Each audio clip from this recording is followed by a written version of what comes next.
எட்டில் ஃப்ளைட் டிக்கெட்டை நிறைய பேர் வந்து வாங்கிட்டு நிறைய பேர் ரிட்டர்ன் கொடுக்க ஆரம்பித்தாங்க. நானும் இந்த பிஸ்னஸ் ரொம்ப லாஸ் ஆச்சுன்னு ஷட் டவுன் பண்ணலான்னு இருந்தேன்.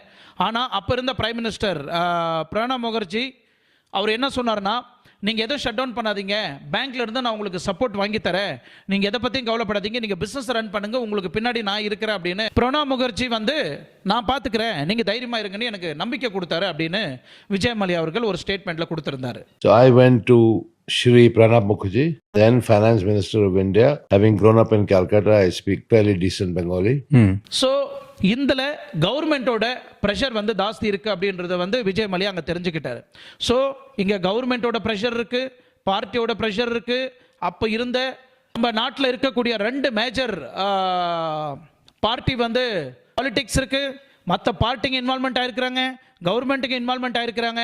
ஸோ விஜய் மல்யா வந்து ஏதாவது ஒன்று பண்ணலாம் அப்படின்னு சொல்லிட்டு ஒரு முடிவில் இருந்தார். இதில் யாருமே பிளாக்